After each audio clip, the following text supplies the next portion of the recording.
Hola, ¿qué tal? Buenas tardes. Nuevamente compartiendo con ustedes algunos conceptos que son de interés para la práctica que se va a observar en la contribución que se tenga en la Revista Mexicana de Enfermería. El tema del lenguaje incluyente, a pesar de poderse observar en tiempos actuales como un tema de moda, que se ha puesto de moda respecto al uso de las palabras con terminación denota una fuerte situación social que tiene una relevancia grande en cuanto a los logros que se han tenido en materia también de derechos humanos, sobre todo hacia las mujeres. Definitivamente, la Real Academia Española, por ejemplo, desconoció ya el uso de la terminación es para pretender incluir a todas las personas, hombres, mujeres, y no refiriendo solo la connotación del uso masculino, que por defecto, pues, es el genérico universal que se ha utilizado, pues, por mucho tiempo. En la actualidad se ha observado y hay ya bastantes fuentes documentales que ustedes podrán consultar en los que se indica que el lenguaje no es sexista, pero definitivamente el uso que le damos sí. Entonces, se hace o se invita a la reflexión de por qué escoger un género por defecto, ¿no? ¿Por qué escoger un género por la gramática? Con el uso del lenguaje nosotros reproducimos esos mismos sesgos y estereotipos que han excluido de manera sistemática algunos sectores. Ya se ha visto conforme a la normatividad qué es lo que podría denominarse como un lenguaje excluyente y en términos positivos el incluyente. Nos lo marca la normatividad en el artículo 4 de nuestra Constitución, hablándole de la igualdad que existe entre la mujer y el hombre. El hombre y la mujer ante la ley son iguales.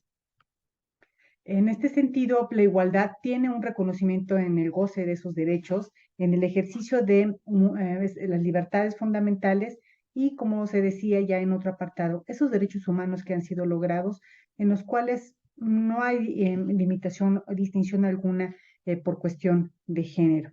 En este sentido, la igualdad se basa en un principio que debemos tener muy presente, es esta referencia a no aplicar la misma medida en situaciones diferentes ni tratar diferente a personas en la misma situación. Y esto traducido a la literalidad en los documentos que formarán parte de los artículos que integren la revista Mexicana de Enfermería deberán cuidarse con especial énfasis.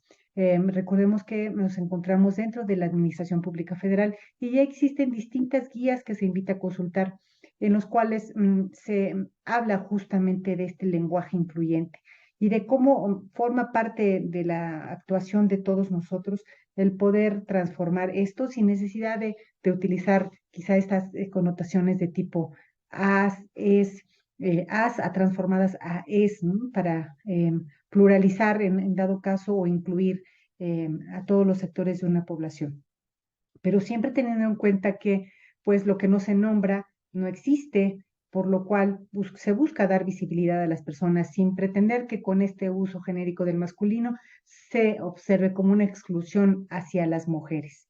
Es decir, hay en estas guías distintas recomendaciones de cómo nombrar, de cómo citar, de cómo transformar una oración de manera asertiva en un lenguaje incluyente.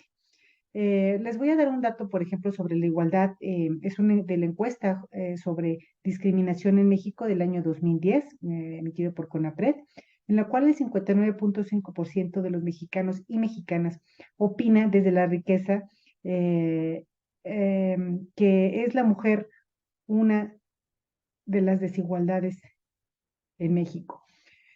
Es la mujer en el sentido propiamente no de la estructura como tal, sino de la manera sentida, de la manera perceptiva, de la manera en que se ha mostrado esto a partir de las desigualdades económicas.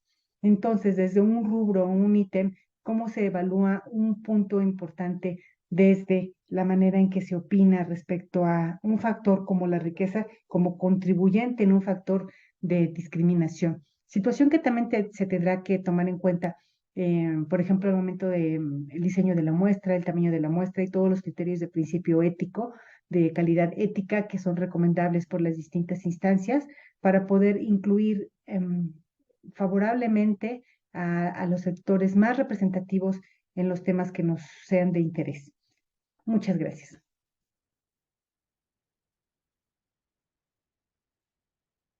Muchas gracias, doctora, por su tremenda participación.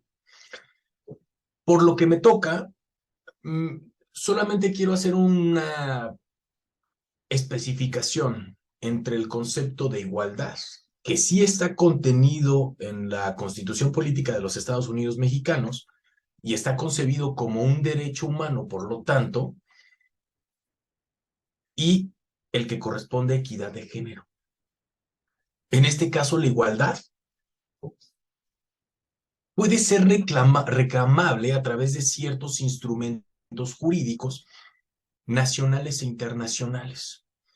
El ámbito público, por estar en ese instrumento, tiene que hacerlo valer, tiene que respetarlo y tiene que buscar que se garantice por todos los que lo integramos.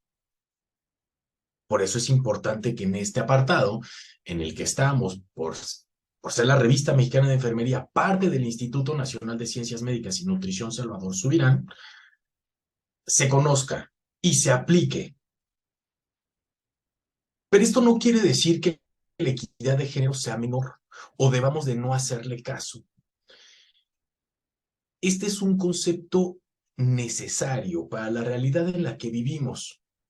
Si bien es una perspectiva social, pues también debemos de entender que vivimos en sociedad y la sociedad es la que rige muchas de las conductas. No podemos ser ajenos a lo que los movimientos y las tendencias sociales generan.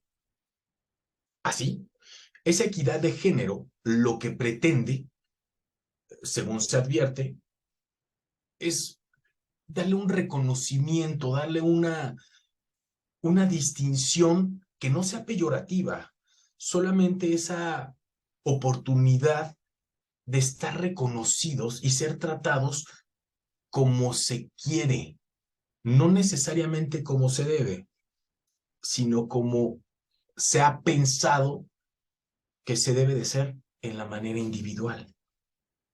Si bien es cierto, existen algunos instrumentos, existen guías, existen prontuarios y existen elementos muchos que tocan el tema de la equidad, la generalidad está basada en la igualdad. Ese es lo toral, eso es la base, es en donde descansa el concepto. Si todos nos tratamos con igualdad, no será necesario hacer un discernimiento respecto a la equidad de género, porque no habrá excesos, no habrá defectos. La conducta, nuestra habla, nuestro pensamiento y por lo tanto las consecuencias de esas serán virtuosas, serán consistentes y no transgrederán o no rebasarán los límites que nosotros mismos establecemos y que además están soportados o cobijados por algún ordenamiento legal o alguna norma o alguna directriz, cualquiera que sea el orden. Ya no importa en este escenario, pues tenemos el entendimiento de que todo nace de la igualdad, de este concepto que en realidad es un derecho humano y que al final del día está contenido en la Constitución Política de los Estados Unidos Mexicanos. De esta forma, eh, eh, quiero cerrar, quiero concluir señalando que el impacto que nuestra perspectiva al realizar algún trabajo o lograr la revisión de algún trabajo o algún artículo tendrá que estar basada o tendrá que tener este, estos conceptos como parte integral.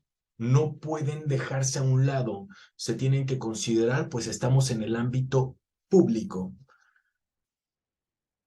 Puede traer algunas repercusiones o no, pero lo mejor es que busquemos respetarlo y que entendamos que la la forma en la que algunas personas pueden ver nuestras revisiones o nosotros mismos ver lo que plasman los autores puede traer relaciones un poco cómodas, o las podemos hacer completamente cálidas, o las podemos hacer buenas y las podemos llevar a un momento virtuoso en vez de hacerlo problemático y poco terso. Entonces, les agradezco mucho. Esto es con lo que concluimos.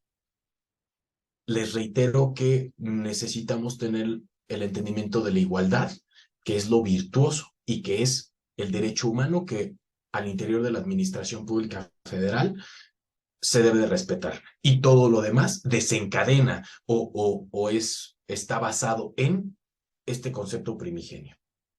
Muchas gracias.